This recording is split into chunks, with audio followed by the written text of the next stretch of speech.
Good morning. Today's topic is when in doubt, don't. What does that mean exactly? A good friend of mine always repeated that phrase to me when I would come to her with a problem, a situation. Maybe I was in a argument or somebody had said something to me that I felt I needed to defend myself or I felt I needed to do something. And she would tell me, it seems like you have some doubts because you're not sure what to do and you're coming to me trying to seek an answer, the best I can tell you is when in doubt, don't. And I'll be like, what do you mean, don't? In this world where we are always on the go, we always feel like we have to do something, to say something, to react. This thought may seem to be a little bit counterintuitive. Not acting, not reacting, learning how to pause, taking a deep breath, and just continuing on. It seems very strange and difficult to do, at least it was for me. But as I continue to practice this concept, it becomes easier and easier. And nowadays, I have situations that come to me and I'm like, okay, I can't take any action because when in doubt, don't. I'm in doubt. I'm not sure. There is no answer. And I will just pray, give it to God, and just wait to the point where I have this little box, which I call a God box, and I write down a name or a situation and I put it in there. And I'm not allowed to take any action for a certain amount of days. I'm just like, oh, I put it in there. That's it. That's all I could do for now. That we can rest, that we can bring our burdens, our difficult times, anything, our sorrows, things that are heavy on our hearts. We can bring them to God and He will give us rest. Let me read this passage to you guys on Matthew 11:28 through 30. Come to me, all you who are weary and burdened, and I will give you rest. How soothing is to hear that, who are weary and burdened, and I will give you rest. Take my yoke upon you and learn from me, for I am gentle and humble in heart, and you will find rest for your souls. For my yoke is easy and my burden is light. How many wonderful promises, at least twice. This verse, I will give you rest. And when he talks about being burdened and also for how heavy it is sometimes that our hearts can get.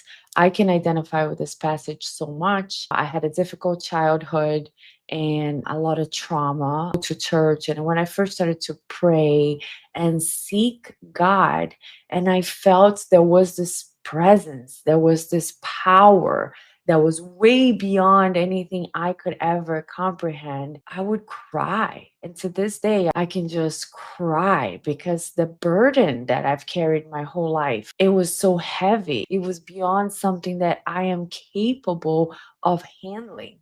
So understanding that there was this power, this force, this source of love, unconditional love that is inviting me. I'm not, entering a place where I'm not welcome. I am not an outsider here.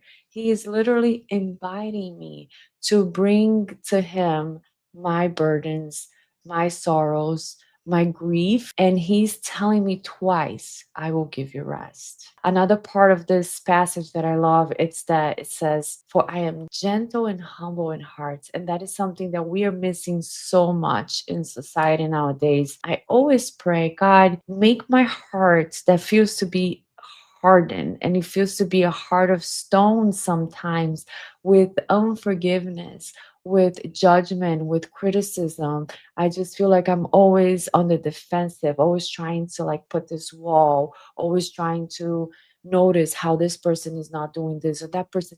Make this heart that is so hard become more gentle and more humble. Teach me how to be more like you. And let me tell you something. Sometimes when you pray like that, God will give you a situation that is going to be really difficult, but He will teach you how to be humble and gentle. Recently, I had a situation where I was doing very well. I was very happy, very peaceful, very living in a spirit of giving and wonderful fruits of the spirit. And someone attacked me out of the blue, this person said things that were offensive, that were hurtful, and it really brought my spirit down. It was like somebody offered me a bottle of poison and I took it and I drank it, and I was so broken and hurt because, of course, it's never about one situation. It's about how one little situation triggers all my insecurities, all my feelings of not being good enough, of not being worthy, of not being able to belong, and wanting to have that connection with people, wanting to have that be part of and participating. Of course, that hurt me and it brought me down, and I cried so much, and I had to write things down about it and just like invite God into the situation.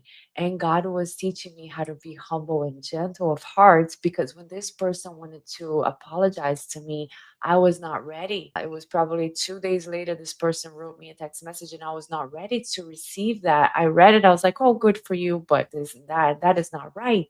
You shouldn't treat people that way. I had that entitlement of, even though I want to forgive, I want to forgive. I'm taught to forgive.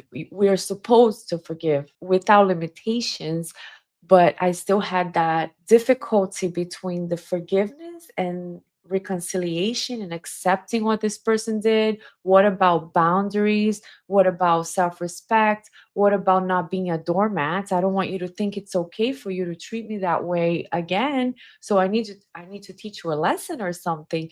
And God was telling me, no, when in doubt, don't respond, don't say anything because you're not sure what to do. So I took that, and it was very difficult, but I didn't act. And I waited, and I continued to pray. I continued to meditate, to listen to worship music, to listen to positive sermons and Bible verses and things that would feed my spirit with the food that I need, right? I'm not listening to things about revenge and boundaries and things like that. I'm listening to the source of the word that is power, that is a living word, and that word is the word of God. So I sought that. Even though I wasn't ready, God was changing my spirit. And day by day, on a Sunday, which was exactly 7 days after the thing had happened, I was ready. But I was ready. I was humbled. I was gentle. My heart was clear. I had nothing against this person. I wanted to clear everything. We sat down and we had a moment of reconciliation, which was beautiful and it was very spiritual. But it was only possible because I allowed God to humble my heart and to make it gentle and to make it soft and not to be hardened with criticism and judgment anymore. That's definitely like a situation that doesn't happen every day. I don't even remember the last time something as strong as this has happened, but it's beautiful to see the power of God in these situations because He did bring me rest. It took a few days, it wasn't immediate, right?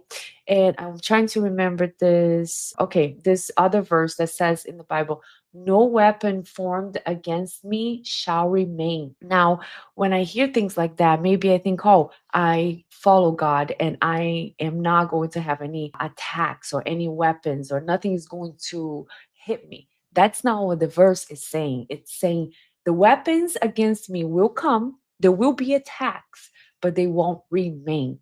That is what the verse is saying. And that was very interesting for me to pay attention in, because sometimes when injustice happens to us, when people offend us, or when a tragedy hits the home, why is this happening to me? Well, that's not the right question, because that question will bring me into a victim role where there is nothing I can do about it. But my question is, why not it happens to me? It would be a better question for me. What can I learn from it? What is God trying to teach me here? And when the same situation continues to happen over and over again, maybe it's the lesson that I haven't learned yet. So I am so grateful that today I have a place that I can go, that I can find rest. And that place is not in a relationship, it's not in food, it's not in shopping, it's not in social media. That place is a moment alone with God. It's just to say, God, here I am, and this is all there is. Because at the end of the day, before I was born, I came from you. And when I leave, I'm dust, right? I came from nothing and I will go back. I don't know what it is, but this moment between me and you, God, this is all we have. So I am so grateful that you took a moment today to reflect a little bit on God's words and on your own. You don't have to carry it. God is inviting us to bring Him all your burdens. You that have a heavy heart today, bring it to Him and He will give you rest. Thank you and have a wonderful day.